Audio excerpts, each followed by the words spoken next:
നമസ്കാരം. നമ്മൾ intraday option ബയേഴ്സിന്റെ പെർസ്പെക്റ്റീവിലാണ് ഈ ക്യാൻഡിലിന്റെ സൈക്കോളജി റീഡ് ചെയ്യുന്നത്.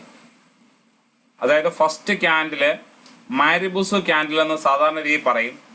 പക്ഷേ ക്യാൻഡിൽ സൈക്കോളജി പെർസ്പെക്റ്റീവില് ഇതിനെ സെല്ലേഴ്സ് ഇൻ ടോട്ടൽ പവർ എന്ന് പറഞ്ഞുകൊണ്ട് ഇതേ മോഡലിലായിരിക്കും ബാക്കി ഈ പറയുന്ന 8 ക്യാൻഡിലും നമ്മളെ എക്സ്പ്ലെയിൻ ചെയ്യാൻ പോകുന്നത്. നമുക്ക് ഒന്നിൽ നിന്ന് തന്നെ തുടങ്ങാം. First, sellers in total power. Second, sellers in control. Third one, buyers are active but sellers are strong. That means buyers gaining power there. അടുത്ത ക്യാൻഡിൽ നാലാമത്തെ, sellers losing power. Sellers in total power എന്ന candle നമ്മൾ കണ്ടാൽ ആ candle തുടർച്ചയായി വരേണ്ടത് next candle red candle തന്നെയാണ്. അതിന് പകരം അതിന്റെ ഹൈ ബ്രേക്ക് ചെയ്യുന്ന ഒരു സാഹചര്യമാണ് അപ്പോൾ ചാർട്ടിൽ ഉണ്ടാവുന്നതെങ്കിൽ ആ മാർക്കറ്റ് അവിടെ ബയേഴ്സ് ഉണ്ടെന്നും അത് മുകളിലേക്ക് പോകാൻ സാധ്യതയുണ്ടെന്നും നമുക്ക് റീഡ് ചെയ്ത് മനസ്സിലാക്കാൻ പറ്റും. സെല്ലേഴ്സ് ഇൻ കൺട്രോൾ എന്നുള്ള റെഡ് ക്യാൻഡില് നമ്മൾ കാണുമ്പോൾ അതിന്റെ തൊട്ട് മുകളിലും താഴെയും ചെറിയ വിക്കുണ്ട്. ആ വിക്കുള്ള ക്യാൻഡിലിനെ നമ്മൾ റീഡ് ചെയ്യേണ്ടത് സെല്ലേഴ്സ് ഇൻ ടോട്ടൽ കൺട്രോൾ എന്ന് റീഡ് ചെയ്ത് അത് അവിടെ അവസാനിപ്പിക്കണം. അപ്പോൾ നമുക്ക് അതിന് ഓപ്പോസിറ്റ് ആയിട്ട് അടുത്ത ക്യാൻഡിൽ വരുന്നത് അതിന്റെ കണ്ടിന്യൂവേഷൻ ആയിട്ട് റെഡ് ക്യാൻഡിൽ തന്നെയാണ് വരേണ്ടത്. പകരം ഓപ്പോസിറ്റ് ആയിട്ട് ഗ്രീൻ ക്യാൻഡിൽ വന്ന് അതിന്റെ ഹൈ ബ്രേക്ക് ചെയ്താൽ അവിടെ ഒരു ബുള്ളിഷ് മൂവിനുള്ള സാധ്യതയുണ്ട്. പക്ഷെ സ്പീഡിൽ മൂവ് ചെയ്യും എന്ന് പ്രതീക്ഷിക്കേണ്ട. ചെറുതായിട്ട് ഒരു സ്ലോ മൂവിന് ആണ് കൂടുതൽ പ്രോബബിലിറ്റി ഉള്ളത്. അവിടെ ബയേഴ്സും സെല്ലേഴ്സും തമ്മിലുള്ള ഒരു ഫൈറ്റിങ്ങിന് ശേഷമാണ് മാർക്കറ്റ് പിന്നീട് ഒരു ഡിസിഷൻ എടുക്കേണ്ടത് എന്നുള്ളതാണ് ആ ക്യാൻഡിൽ കൊണ്ട് നമ്മൾ റീഡ് ചെയ്ത് മനസ്സിലാക്കേണ്ടത്. അടുത്തത്, buyers are active but sellers are stronger. Buyers അവിടെ പ്രസന്റ് ഉണ്ട്, പക്ഷേ ക്യാൻഡിലിന്റെ ടൈം തീർന്നപ്പോൾ അവിടെ റെഡ് കളറിൽ അത് അവസാനിച്ചു. അതുകൊണ്ട് അതിന്റെ ഇന്നർ സീക്രട്ട്, അതായത് അതിനുള്ളിലെ അർത്ഥം എന്താണ്? മാർക്കറ്റ് മുകളിലേക്ക് പോയതിനു ശേഷം വീണ്ടും താഴേക്ക് താഴെ വന്ന് ക്ലോസ് ചെയ്യുകയാണ് ചെയ്തത്. അപ്പൊ ആ ഏരിയയില് ബയേഴ്സ് ആക്റ്റീവ് ആണ്, ബയേഴ്സ് അവിടെ ഉണ്ട്.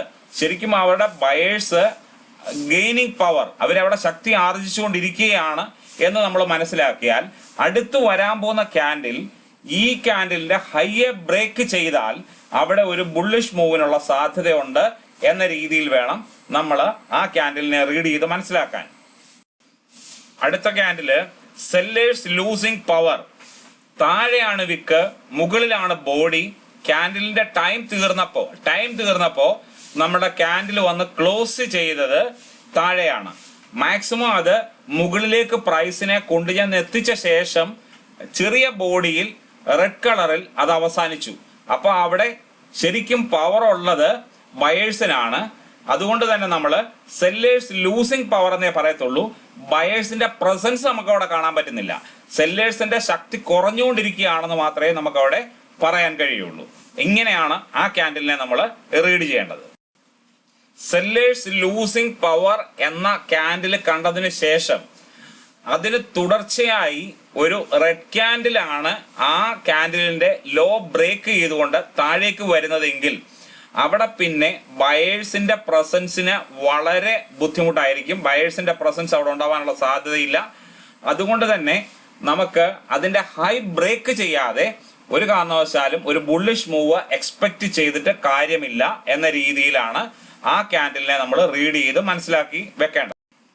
ബയേഴ്സ് ഇൻ ടോട്ടൽ പവർ എന്ന ക്യാൻഡിലിന് ശേഷം അതിന്റെ ഹൈ ബ്രേക്ക് ചെയ്തുകൊണ്ട് കണ്ടിന്യൂസ് ആയിട്ട് ഒരു ക്യാൻഡില് സപ്പോർട്ടിൽ കിട്ടുകയാണെങ്കിൽ അത് വളരെ ബുള്ളിഷ് മൂവിനുള്ള സാധ്യത, ഹൈ പ്രോബബിലിറ്റി ഉണ്ട് എന്ന് നമുക്ക് മനസ്സിലാക്കാം.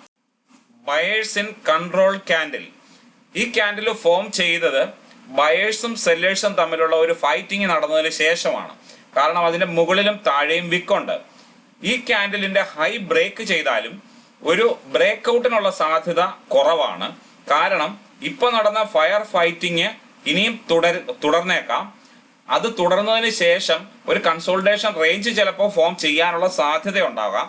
അതിനുശേഷം മാത്രമേ മുകളിലേക്കുള്ള ഡയറക്ഷൻ അവിടെ തീരുമാനിക്കപ്പെടുകയുള്ളൂ എന്ന രീതിയിൽ ക്യാൻഡിൽ റീഡ് ചെയ്ത് നമുക്കത് മനസ്സിലാക്കാം.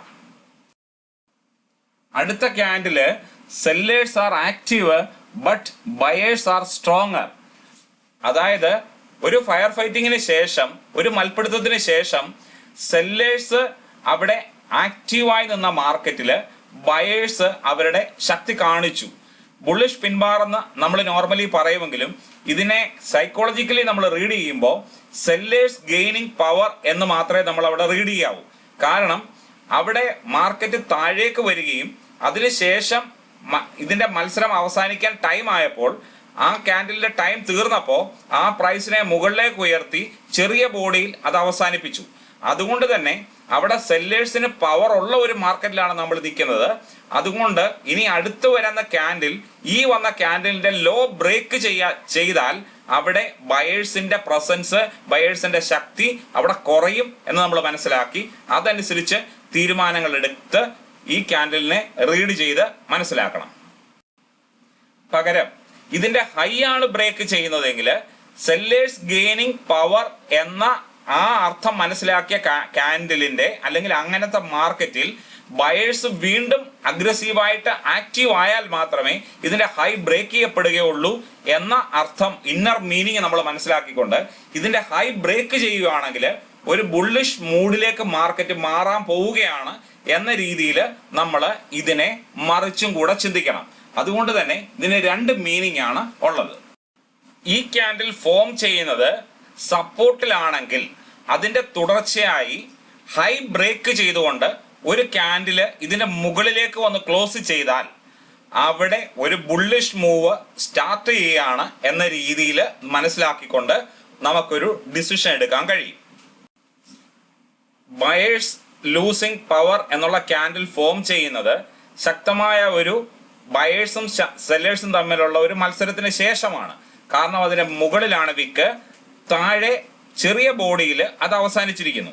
അപ്പൊ ഈ ക്യാൻഡിലിനെ നമ്മൾ റീഡ് ചെയ്യേണ്ടത് ഇവിടെ സെല്ലേഴ്സിന്റെ പ്രസൻസ് ശക്തമായിട്ടുള്ളത് കൊണ്ടാണ് ഇത് മുകളിൽ വരെ പ്രൈസ് പോയിട്ടും താഴേക്ക് വന്നത്.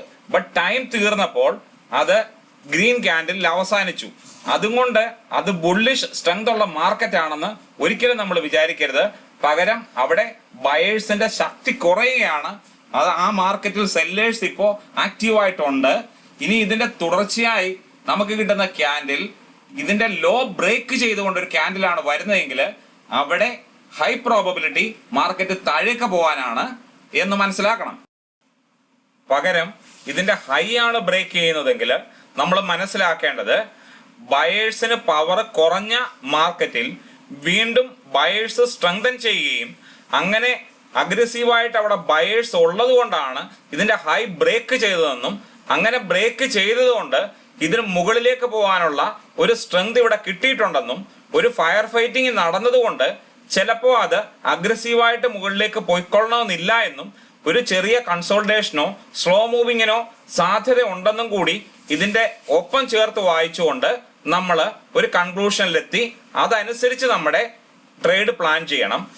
ഈ ക്യാൻഡിലുകൾ എല്ലാം തന്നെ സപ്പോർട്ടിൽ നമുക്ക് കിട്ടുമ്പോഴാണ് ഇതിന് ഏറ്റവും ഹൈ പ്രോബബിലിറ്റി ഉള്ളത്.